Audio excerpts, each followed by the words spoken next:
Very welcome back. Now, one of our next guests has been very vocal about the online abuse she's received as a female journalist. And instead of shying away from the hate, she's facing the trolls head on with her new podcast. Oh yeah, she's never one to go at something head on, this one at all. Here to discuss the realities of trolling in the online world are journalist Aoife Moore and cyber psychologist Dr. Nicola Fox Hamilton. Thank you both so much for being here. But before we start chatting, let's take a look at some of the comments that Aoife's going to love watching herself doing this. Aoife found, well, she was researching the topic of trolling. And what was said about her? She's not an attractive or appealing woman. I just saw her meal prep and lunch from yesterday. She has a full-blown eating disorder. She wears more makeup than I did when I plastered myself in muck when I was 16. Does she realise how desperate she comes across? Who is all this for? There's a very fine line between confidence and delusion.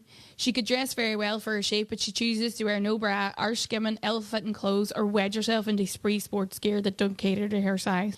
She's so miserable. Oh my God. Do we have to check? Are you wearing a bra today? You're right. Apparently, according to your trolls, you're not. I am wearing a bra. Some of them are not about me. Some of them aren't. Some of them aren't. We didn't want to name who they're about because we don't want the people to see them. Yeah. Okay, yeah, you didn't want to. But it's all about. It was one that was only like 3 days worth of commentary about Irish female public-facing people. Yeah. Okay. Go, yeah. I'm just kind of just hearing all that. It just makes you go. None of them are about you. What are we? Exactly. They come straight into my phone. It's all good. So, can you tell us why you decided to go? I'm going to go and talk about trolling and also research why trolls do this. It was Cassie's idea. So Cassie, the podcast producer, she had this idea a while ago about looking into trolling and online bullying, and they both kind of intersect.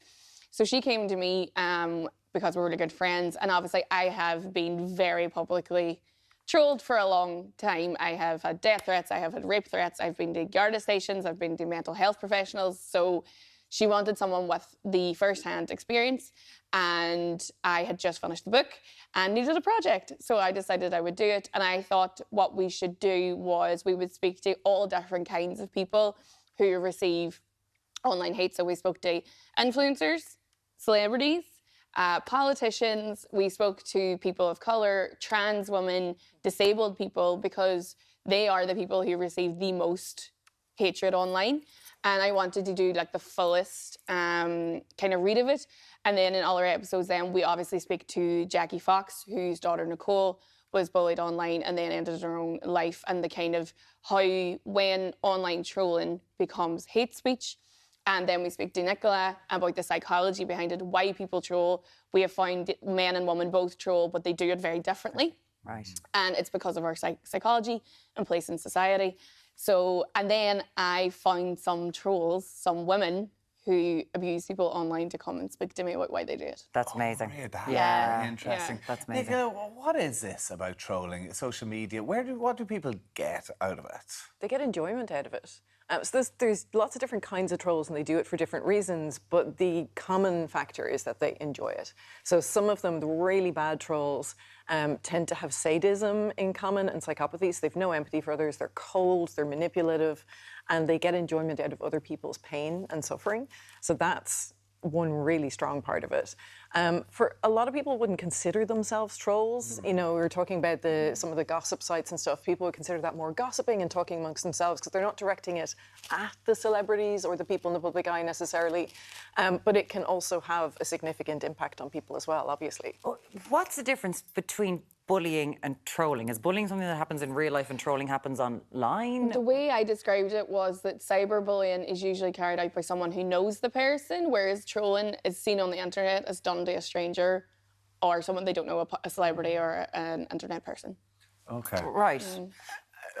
And in terms of that then, like, is there because isn't there like a hate speech legislation supposedly coming out then as well? Is this going to have to be all taken into it as well? Well, it can be. So any like grossly offensive or threatening messages that you send, publish or share online can be considered under the 2020 Act. It's the Harassment and Harmful Communications Act. So is there the difference between then criticism and then trolling? Is that? Yeah, Yeah. Trolling's very deliberately provocative, designed to cause upset and harm and distress in the victim, whereas criticism is, you know, a kind of a reasonable argument about something that somebody's point that they're making. For instance, somebody could say, if I wrote a piece and someone could say, I think that piece is very unfair to Fianna Fáil, and then another person would say, you should go and kill yourself.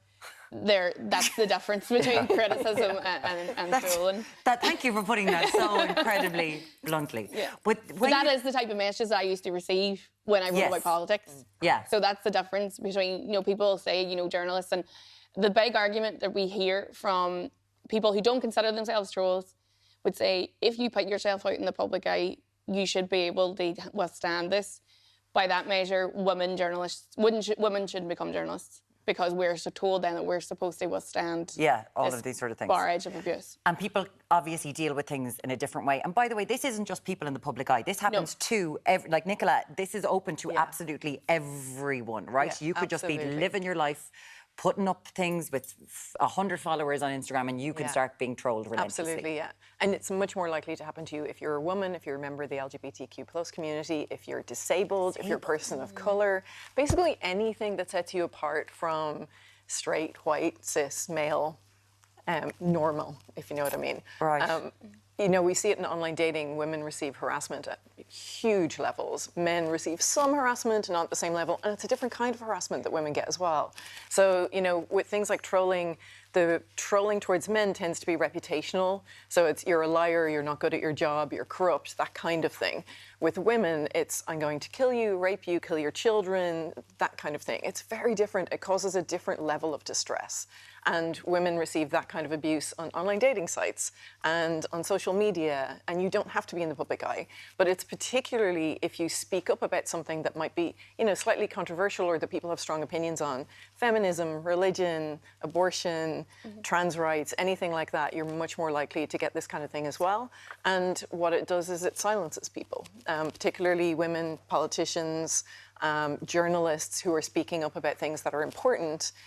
It makes them more cautious about speaking up again. So it's a silencing tactic. What I don't get with this, Aoife, as well, is that Stephen Donnelly was coming out the other day saying that people don't want to go into politics anymore because of the trolling that they're getting. You're talking about female journalists. Why would you want to do that job when the abuse you're going to get?